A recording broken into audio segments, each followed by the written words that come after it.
مستمعينا ومشاهدي قناة مستر فايبس، أهلا بكم في حلقة جديدة من بودكاست رحلة وعي. قبل ما ندخل في موضوع حلقتنا النهاردة، لو أنت جديد في متابعة قناة مستر فايبس اشترك بالقناة وفعل زر الجرس عشان يوصلك كل جديد القناة. ولو أنت بتابعنا وبتابع مستر فايبس بشكل دوري، شاركنا في رأيك في التعليقات عن مضمون الحلقات.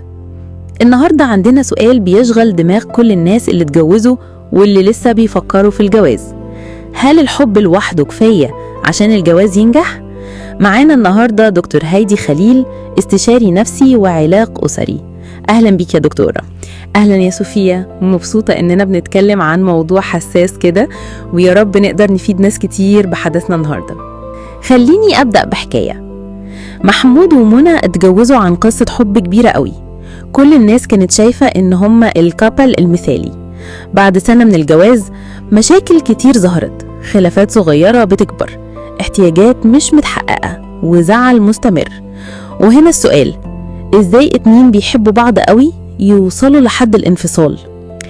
ده بالظبط يا صوفيا اللي بيحصل لما نصدق ان الحب وحده هو المفتاح.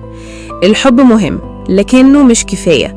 الجواز محتاج أساسيات تانية: احترام، دعم عاطفي، أمان نفسي، ومساحة للفردية. طب ليه الحب مش كفاية؟ مش المفروض لما نحب بعض نعدي أي حاجة؟ التشبيه البسيط: الحب زي البنزين، ينفع يشغل العربية، لكن من غير العجل والموتور والفرامل العربية مش هتمشي. في الجواز البنزين وحده مش هيخلي العلاقة تكمل، لازم معاها احتياجات نفسية أساسية: أمان، تقدير، مشاركة، ودعم. ايه أكتر حاجة بتشوفيها ناقصة في الجواز لما بتجيلك حالات؟ أكتر حاجة التقدير. أنا فاكرة زوجة دخلت تبكي في جلسة وقالت: هو بيحبني بس محسسني إني مش مهمة. الحب موجود، بس من غير تقدير ودعم يومي الشخص يحس بالوحدة حتى لو عايش مع اللي بيحبه. طب ندي للمستمعين تمرين عملي كده. تمام، اسأل شريكك سؤال بسيط: ايه الحاجة الصغيرة اللي تخليك تحس إني بحبك؟ ممكن تكون كلمة، لمسة، مساعدة في حاجة، مش شرط حاجة كبيرة. التمرين ده يفتح باب التواصل ويخلي الحب ياخد شكل ملموس. طب في جملة ناس كتير بتقولها: أنا بحبه بس مخنوق. إزاي؟ لأن الحب من غير مساحة بيتحول لاختناق. مرة شاب قال لي: أنا بحب مراتي لكن مش عارفة أتنفس. هو كان محتاج وقت لنفسه وهي كانت محتاجة وجوده طول الوقت. الاتنين بيحبوا بعض، لكن لو مفيش توازن بين القرب والمساحة العلاقة بتنهار. يعني يا دكتورة في وصفة أو معادلة نقدر نمشي عليها عشان الجواز ينجح؟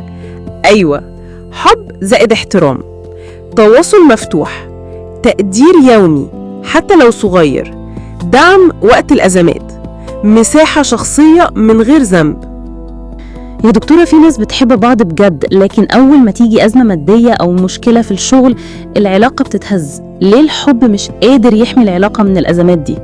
أنا فاكرة الزوجين جولي في قمة خلاف مالي. الزوج خسر شغله فجأة، والزوجة كانت حاسة إنه بقى عصبي ومسؤوليتها تقيلة. الاتنين بيحبوا بعض بس ما كانش فيه فريق عمل بينهم، كل واحد كان شايف التاني عدو مش شريك. بدأنا جلسات على مبدأ إحنا ضد المشكلة مش ضد بعض. عملنا تمرين بسيط: كل واحد يكتب إيه اللي بيخوفه أكتر في الأزمة.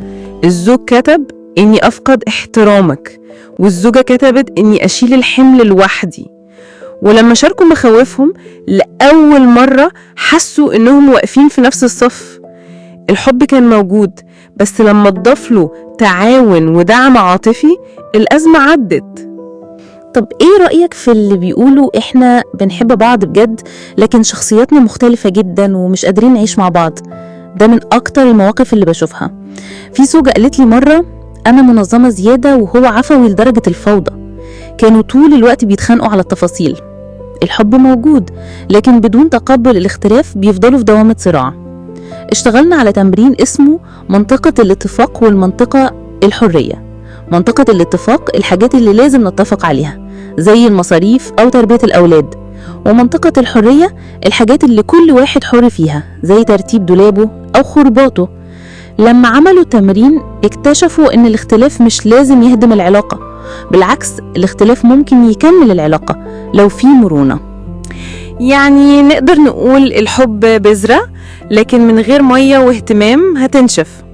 شكرا جدا يا دكتور هايدي على النقاش الرائع، ولو الحلقة لمستك شاركها مع اللي محتاج يسمعها، وابقوا فاكرين الحب بداية مش النهاية. ما تنسوش تتابعوا باقي الحلقات كاملة على القناة. نشوفكم الحلقة الجاية من رحلة وعي.